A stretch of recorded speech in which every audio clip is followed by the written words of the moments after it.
Nationals cap a day of changes with walk-off win over Mets. Behind the scenes, well beyond Wednesday's 3-2 win over the New York Mets, a victory capped by a walk-off single from rookie Jacob Young, the Washington Nationals informed at least 10 scouts that they will not have their contracts renewed, according to two people familiar with the matter. The decisions came shortly after Johnny DePuglia, the team's longtime head of international scouting, resigned last week. And this all comes while Mike Rizzo, the club's longtime general manager and president of baseball operations, is still without a contract beyond this season. Rizzo is still negotiating with ownership, according to three people with knowledge of his situation. Asked Wednesday about his contract status in a radio interview on 106.7 The Fan, Rizzo said, "This has been my home for 17 years. I've been here since 2006 and plan on being here for a long time beyond that. But should he return, as many in the organization expect, his operation will certainly look different."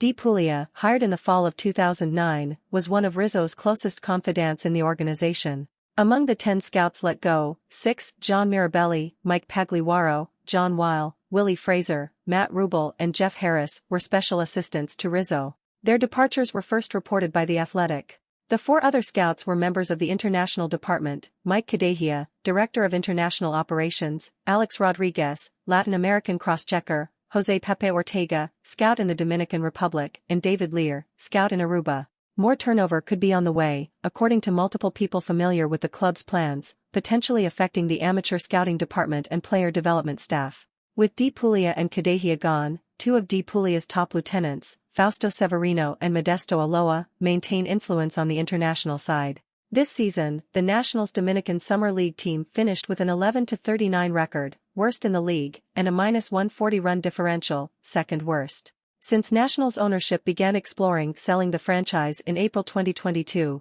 the most stability would appear to be at the major league level. Last month, manager Dave Martinez signed a 2-year extension with a team option for a 3rd season. That should lend him a good bit of influence moving forward, particularly with regard to his coaching staff. But on the field, the Nationals, 63-77, have backslid after a strong 6-week stretch following the All-Star break. Wednesday's victory snapped a 6-game losing streak. It also assured the team would not lose 100 games for the 2nd straight year. Young's first walk-off hit came after 4 scoreless innings from the bullpen. Still, the Nationals have dropped 8 of 10. "He's one of many that are going to come up and help us win games," Martinez said of the 24-year-old Young. "I'm happy for him. I'm happy for our club. What I always say, these guys don't give up. We're down, and they come back. To walk off a team, especially one of our young prospects, is awesome."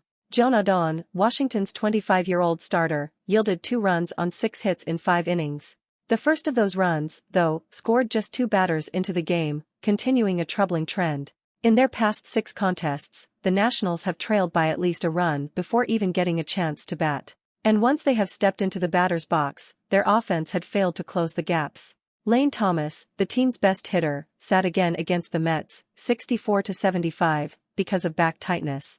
The hope is that, with 4 days off in a row, he will return when Washington hosts the Los Angeles Dodgers on Friday. Without him, the Nationals logged 6 hits and 2 runs against Jose Butto, who entered with only 18 2/3 major league innings to his name.